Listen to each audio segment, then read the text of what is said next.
आप सभी का स्वागत है। मैं हूं आपके साथ मधु पोपटानी। रुक कर लेते हैं खबरों का, जहां प्रदेश में साहबजादा जोरावर सिंह की स्मृति में वीर बाल दिवस के अवसर पर सीएम आवास में कार्यक्रम का आयोजन किया गया।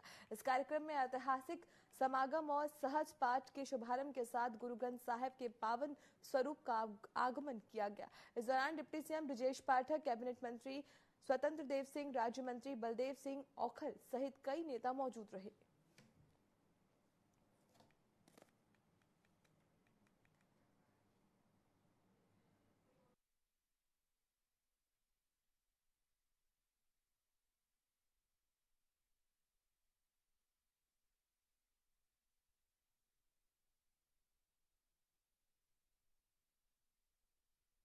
आज बाल शहीद दिवस के रूप में मनाया जा रहा है। इस दौरान deputy CM Brajesh Pathak, cabinet मंत्री स्वतंत्र देव सिंह, राज्य मंत्री बलदेव सिंह औलख सहित कई नेता सीएम आवास पर मौजूद रहे।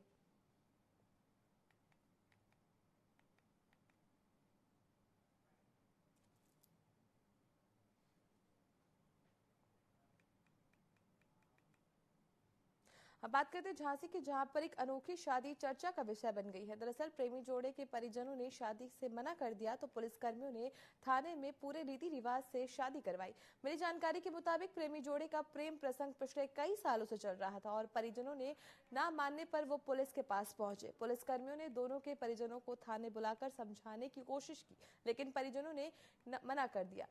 उसके बाद पुलिस वालों ने प्रेमी जोड़ों को थाने में ही शादी रचाई।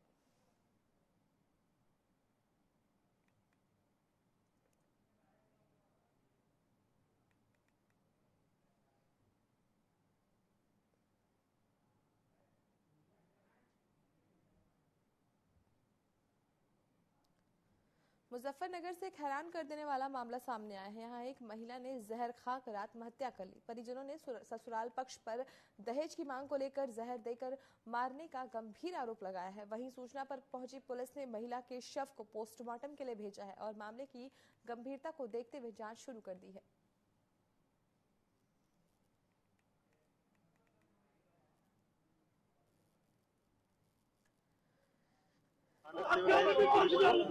यह सूचना प्राप्त हुई कि एक महिला की उसके ससुराल वालों ने जहर देकर हत्या कर दी है। पुलिस तत्काल मौके पर पहुंची, यहाँ पता किया तो लड़की का नाम श्रुति है, जिनकी उम्र करीब 26 से 27 साल बताई जा रही है। उनके पति और उनके ससुर को जो है हिरासत में ले लिया जा रहा है। इसमें तहरीर की अपेक्षा करी गई है। तहरीर प्राप्त करते ही इसमें जो है अग्रिम वैधानिक कार्रवाई की जाए।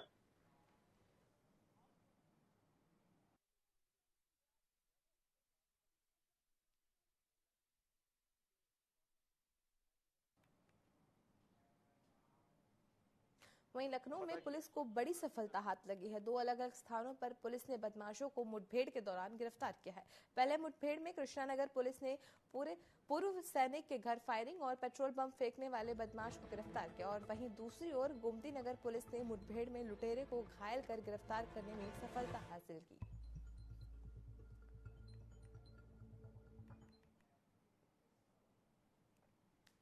संदिग्ध बाइक सवार व्यक्ति को रोकने का प्रयास करा, जिस पर कि उस व्यक्ति ने पलटकर पुलिस से फायरिंग कर दी। आत्मरक्षार्थ हेतु पुलिस ने जब फायरिंग करी तो इस व्यक्ति के पांव में गोली लगी है।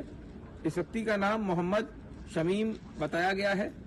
इसके ऊपर लगभग 2 दर्जन नकबजनी, लूट एवं बलात्कार के मुकदमे भी हैं। इसको घायल को तत्काल ही निकटतम अस्पताल में उपचार हेतु भेजा गया है एवं इस घटना में कारित करने वाला एक अन्य व्यक्ति आकाश गौतम, जिसके ऊपर भी लगभग 1 दर्जन नकबजनी के मुकदमे हैं, उसको भी गिरफ्तार कर लिया गया है। अग्रिम वैधानिक कार्रवाई की जा रही है।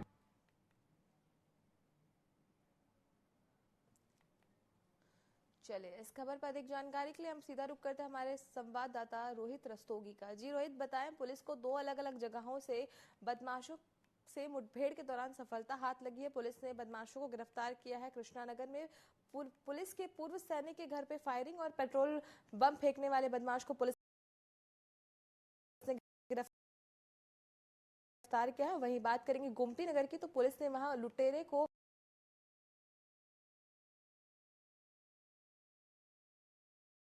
गई थी और पेट्रोल बम फेंके गए थे। उस पर जो अपराधी थे उनको पुलिस ने मुठभेड़ में घायल कर दिया, अरेस्ट भी किया। और साथ ही दूसरी तरफ बात कर ले गोमती नगर की, तो गोमती नगर में भी लुटेरों से पुलिस की मुठभेड़ हुई है, जिसमें लुटेरों को गिरफ्तार किया गया। दोनों ही लुटेरों को वो क्षेत्र पुलिस अपने अपने क्षेत्र हॉस्पिटल लेके गई है, जहां पे इलाज चल रहा था। उसके बाद उनको भेजा जाएगा जेल। अब बात कर ले, ये पूर्व की घटना है। जिस तरीके से राजधानी लखनऊ में 4 दिनों में 4 मुठभेड़ होती है, चारों मुठभेड़ों में जो अपराधी हैं वो ढेर किए जाते हैं। कहीं ना कहीं जो एक बड़ी मुठभेड़ इससे पहले भी हुई थी, जिसमें 3 अपराधियों को मुठभेड़ में घायल किया गया था, चौथा अपराधी मारा भी गया था। उन्होंने बैंक में लूट की थी। साथ ही राजधानी लखनऊ की जो पुलिस है वो एकदम अलर्ट मोड पे है। और साथ जो जिस तरीके से जो बदमाश ऐसी घटना को अंजाम देते हैं, जो लूट और डकैती ऐसी घटनाओं को अंजाम दिए हैं, जो वो बदमाश जो घायल हुए हैं, ये पूर्व में जो दंपति के घर पे लूट किए थे। साथ ही जो पूर्व सैनिक के जो विधानसभा में नौकरी करते हैं इस समय वर्तमान में, उनके घर पे बम फायरिंग की थी, जिसे पुलिस ने अरेस्ट कर लिया है। मुठभेड़ में आगे कार्रवाई कर रहे हैं। जी रोहित, तमाम जानकारियों के लिए आपका बहुत बहुत धन्यवाद। तो बता दें, पुलिस को बड़ी सफलता हाथ लगी है। मुठभेड़ के दौरान बदमाशों को पुलिस ने गिरफ्तार किया है। 2 अलग अलग जगहों से पुलिस ने बदमाशों को गिरफ्तार किया है। एक और जहां कृष्णानगर में पूर्व पुलिस सैनिक के घर पेट्रोल बम फेंकने के मामले में पुलिस ने बदमाश को गिरफ्तार किया है, तो वहीं दूसरी तरफ गोमती नगर में लूट की घटना को अंजाम देने वाले अपराधी को पुलिस ने गिरफ्तार किया है। वहीं पीलीभीत के ध्रुव नर्सिंग होम में एक नवजात शिशु की इलाज के दौरान मौत हो गई। परिजनों ने डॉक्टर पर लापरवाही का गंभीर आरोप लगाया है। शिशु के पिता ने बताया कि बच्चे को सिर्फ सर्दी थी, जिसके बाद डॉक्टर ने अपने कैबिन में ले जाकर उसे इंजेक्शन लगाया और उसकी मौत हो गई। वहीं नवजात की मौत के बाद परिजन अस्पताल के बाहर हंगामा करते हुए कार्रवाई की मांग कर रहे हैं।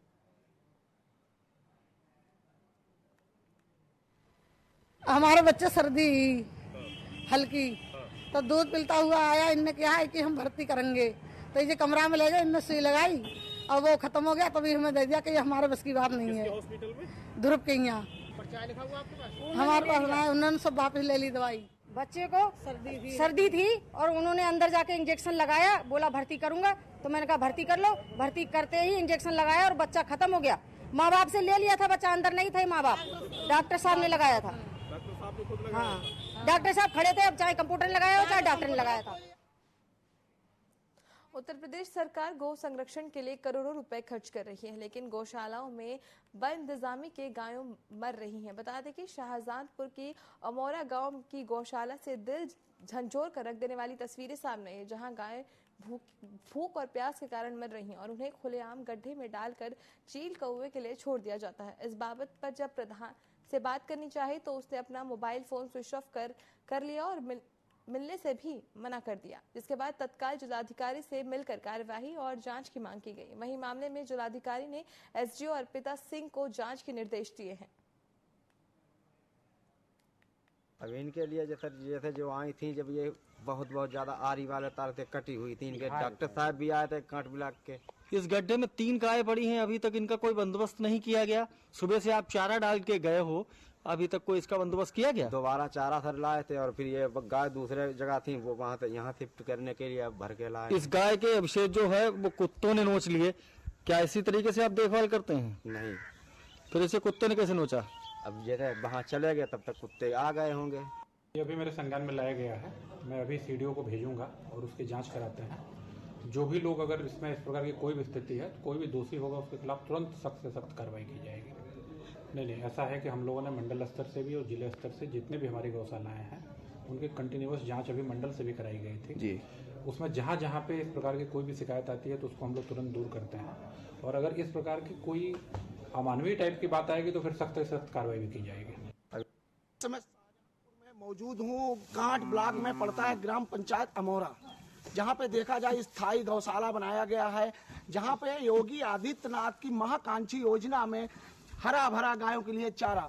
लेकिन हम जब आज यहाँ पे गौशाले में उपस्थित हैं, जहाँ पे देखा है कि यहाँ पे हरा भरा चारा तो अलग की बात है, गाय के मरने की भी यहाँ पे खबर आई, जहाँ पे हम आपको अभी दिखाते हैं कि देखिए ये गाय, ये बच्चा मरा पड़ा है गौशाले के अंदर, जहाँ पे देखा जाए कि यहाँ पे गौपालक हैं, गौपालकों से जब पूछा गया तो गौपालक भी कह रहे हैं ये बात कि परसों की गाय मरी पड़ी है। लेकिन कहाँ तक छुपाए गए ये अधिकारी लोग, जो भ्रष्टाचारी अधिकारी हैं, कि जो गायों को इस तरीके से मार मार के गड्ढे में डाल रहे हैं। इनका देखा जाए तो वही सुर्खियों में आ रहा है कि जहां पे देखा गया है कि स्थायी गौशाला में देखिए, आपको दिखाते हैं कि जहां पे गायों का चारा पड़ता है, जिसमें उसमें बाकायदा गाय का गोबर नजर आ रहा है। यहाँ पे अब हम उपस्थित हैं, यहाँ पे देखा जाए कि अब हम लोगों के आने पे ही गौपालक यहाँ पे बड़ी सफाई में लग गए। जब हम लोगों ने अभी देखा है तो इसमें गाय में जहाँ चारा खाती है गाय, तो वहां पे देखा गया है तो गोबर पड़ा हुआ गायों का। जहाँ पे देखा जाए, आपको दिखाते हैं कि जहाँ पे गायों के लिए पानी की व्यवस्था की जाती है, वहां पे यहाँ पे आपको हम दिखाएंगे कि करीबन तो कम से कम नहीं तो इसमें महीनों से पानी नहीं गया होगा, क्योंकि मिट्टी जमी हुई है इसमें पानी के उसमें जो बनाया जाता है अपना तालाब ऐसा, इसमें देख सकते हैं, आपको सुर्खियों में दिखा रहे हैं कि मिट्टी कितनी जमी हुई, कब से इसके अंदर पानी नहीं गया होगा, जो गायों के लिए पानी नहीं है। तो योगी आदित्यनाथ जी, जो आपने महकांक्षी योजना चलाई है, इनको दंड दीजिए भ्रष्टाचार उनको अधिकारियों को, कि जो यहाँ के ग्राम पंचायत में ऐसी गांव की हत्या हो रही है, जहां पे कांट ब्लॉक पड़ता है, यहाँ पे जिस पर इसकी तहसील सदर पड़ती है शाहजहांपुर में। जबकि देखा गया है कि अब यहाँ जब हमने गौपालकों से बात की है तो गौपालक गुल्लर गपक रहे हैं, उनको मालूम ही नहीं। कोई कह रहा 3 दिन की गाय मरी पड़ी है, कोई कह रहा 2 दिन की गाय मरी पड़ी है, कोई कह रहा अभी मैं चारा लेने गया तब मर गई। कुत्तों ने नोच के उसका खा रहे हैं। इसी के लिए हम आपको और भी दिखाते हैं, गांव को जब चारा मिला तो इस तरीके से भगी। तो आपको दिखाते हैं कि जहां पे देखा जाए गौ हत्या कितना अपराध होता है, जहां पे उन्होंने अपनी तनख्वाह भी देती है गवर्नमेंट, सब कुछ देती है, लेकिन कोई उनकी चिंता वो फिक्र नहीं है। टीवी 24 के लिए जिला संवाददाता पंडित बिम्बेश, शाहजहांपुर। यहाँ रुकते एक छोटे से ब्रेक के लिए, जल्द हाजिर होंगे।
यशस्वी प्रधानमंत्री नरेंद्र मोदी के मार्गदर्शन एवं मुख्यमंत्री योगी आदित्यनाथ के कुशल प्रबंधन से महाकुंभ 2025 अब तक का सबसे भव्य, दिव्य, हरित और सुरक्षित आयोजन होगा। 13 जनवरी अर्थात पौष पूर्णिमा को अमृत स्नान से महाकुंभ 2025 का विधिवत शंखनाद होगा।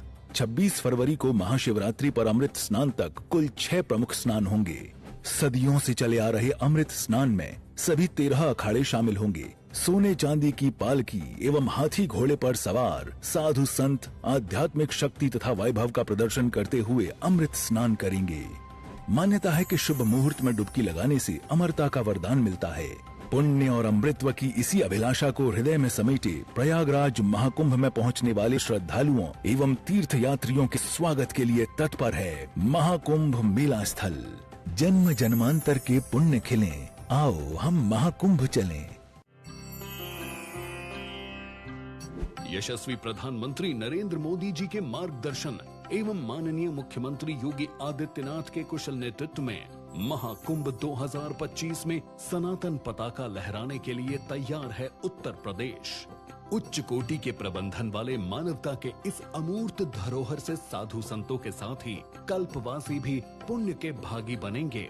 कल्पवास अर्थात 1 माह तक संगम तट पर डेरा डालकर वेदों का अध्ययन और ध्यान पूजा, जो पौष मास के 11वें दिन से प्रारंभ होकर माघ माह के 12वें दिन तक चलती है। श्वेत व पीताम्बरधारी कल्पवासियों के दर्शन, संगम में डुबकी और पूज्य साधु संतों के आशीर्वाद का पुण्य प्रसाद प्रयागराज महाकुंभ में बंट रहा हो तो चहुं ओर एक ही जयकार गुंजायमान है। आओ चलें महाकुंभ, पुण्य फलें महाकुंभ चलें। विकास पुरुष प्रधानमंत्री नरेंद्र मोदी के मार्गदर्शन एवं माननीय मुख्यमंत्री योगी आदित्यनाथ जी के कुशल नेतृत्व में प्रयागराज महाकुंभ 2025 अब डिजिटल महाकुंभ बनने के लिए हो चुका है तैयार। डिजिटल महाकुंभ के सपने को साकार करने वाली आवश्यक सेवाओं के लिए कुंभ सहायक AI चैटबॉट को QR कोड स्कैन कर WhatsApp पर प्राप्त किया जा सकता है। इससे श्रद्धालु 11 भाषाओं में हर तरह की जानकारियां प्राप्त कर सकेंगे। कुंभ सहायक चैटबॉट से बोलकर या लिखकर तत्काल जानकारियां प्राप्त होंगी। ये चैटबॉट श्रद्धालुओं को मीडिया गैलरी जैसी कई और सुविधाएं भी देगा। किसी अस्थायी शहर के लिए पहली बार गूगल पर महाकुंभ मेला क्षेत्र अलग से चिन्हित किया गया है। इससे नेविगेशन आसान होगा। डिजिटल महाकुंभ का साक्षी बनने आप भी पधारिए प्रयागराज। पुण्य फलें महाकुंभ चलें। गौ माता, वेद माता, राष्ट्र माता, टीवी 24 की खास मुहिम गौ रक्षा अभियान, प्रातः वंदनीय, सर्वदा पूजनीय। गौ माता की सेवा है परम पुण्यदायी। गौ रक्षा का ले संकल्प, गौ रक्षा के लिए बढ़ाए कदम। गौ सेवा धर्म सेवा, गौ सेवा राष्ट्र सेवा। निभाएं अपनी जिम्मेदारी, गाय की सेवा के लिए आगे आए।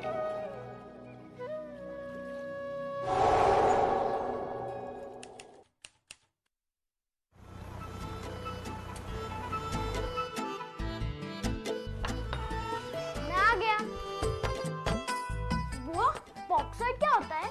POCSO act? चिंटू, तुम्हें इससे क्या मतलब है? ओहो भाभी, चिंटू को भी पता होना चाहिए कि पॉक्सो एक्ट क्या होता है। हमारे देश में बच्चों को सुरक्षित एवं बाल यौन शोषण की रोकथाम के लिए पॉक्सो एक्ट 2012 में बनाया गया।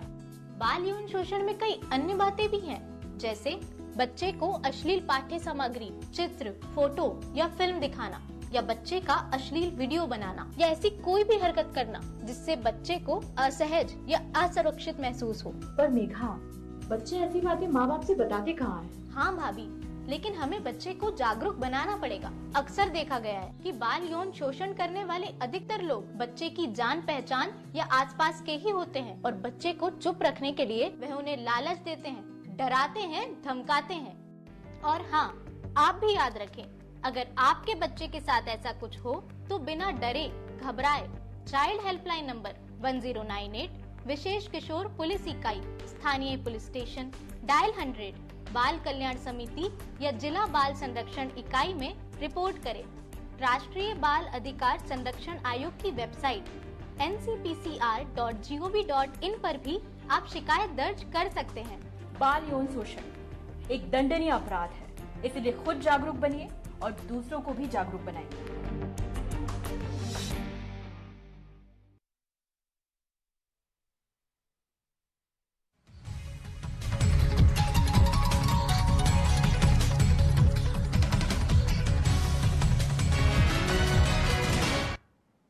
के बाद आप सभी का फिर से स्वागत है। रुक कर लेते खबरों का, जहां गोंडा के करोनगंज में पुलिस और बदमाश के बीच मुठभेड़ हो गई, जिसमें बदमाश के पैर पे गोली लग गई और वो घायल हो गया। घायल बदमाश का अस्पताल में इलाज जारी है।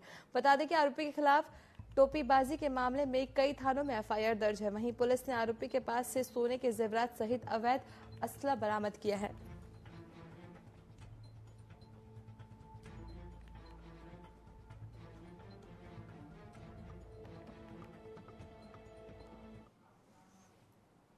जनपद अयोध्या में तथा बस्ती में नकबजनी, टप्पेबाजी एवं हत्या के प्रयास समेत करीब आधा दर्जन गंभीर धाराओं में मुकदमा ऑलरेडी पंजीकृत है। इस बदमाश के कब्जे से एक प्लेटिना मोटरसाइकिल जो घटना में प्रयोग की गई थी, अवैध तमंचा, खोखा कारतूस तथा कुछ सोने के आभूषण बरामद हुए हैं। इस बदमाश के विरुद्ध थाना कोतवाली कनरगंज पुलिस द्वारा आवश्यक वैधानिक कार्रवाई की जा रही है। पेशिया और पुलिस अधीक्षक कृष्ण कुमार ने ऑर्गेनाइजर ऑफ इंडिया की टीम के साथ प्राचीन काल के विरासतों का भ्रमण किया।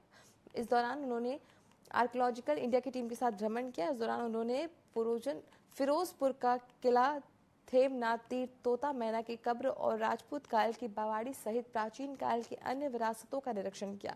साथ ही उनको सुरक्षित और संरक्षित किए जाने के संबंध में अधिकारियों को आवश्यक दिशा निर्देश दिए। जो नीमसार तीर्थ का कुआं है वो यहाँ का सबसे जागृत कूप है, क्योंकि उसी में जल मिला है। तो वो तीर्थ भी जागृत है, मुझे लगता है इस कारण से भी वहाँ पे जल मिला है। और मात्र 10 से 12 फीट पर जल है। इसके बाद तोता मैना की जो कब्र है वो भी थोड़ी जीर्ण शीर्ण हालत में, उसी को भी सुरक्षित करने की आवश्यकता है। और चौथे स्थान के ऊपर जो राजपूत काल की बावड़ी है जो पृथ्वीराज चौहान के समय में बनी थी, तो वो भी बहुत सुंदर बावड़ी है, अंदर बहुत भव्य भी है। इसको भी सुरक्षित और संरक्षित करने की आवश्यकता है। पूरे देश में पूर्व प्रधानमंत्री अटल बिहारी वाजपेयी की 100वीं जयंती धूमधाम से मनाई गई। इसी कड़ी में प्रदेश भाजपा मुख्यालय में भारत रत्न अटल बिहारी वाजपेयी के व्यक्तित्व और कर्तव्य पर आधारित प्रदर्शनी का उद्घाटन किया गया। हर साल 25 दिसंबर को पूर्व प्रधानमंत्री की जयंती सुशासन दिवस के तौर पर मनाई जाती है। बता दें कि भारत रत्न अटल बिहारी वाजपेयी ने 3 बार प्रधानमंत्री की कुर्सी संभाली और 2015 में उन्हें भारत रत्न के अवार्ड से नवाजा गया।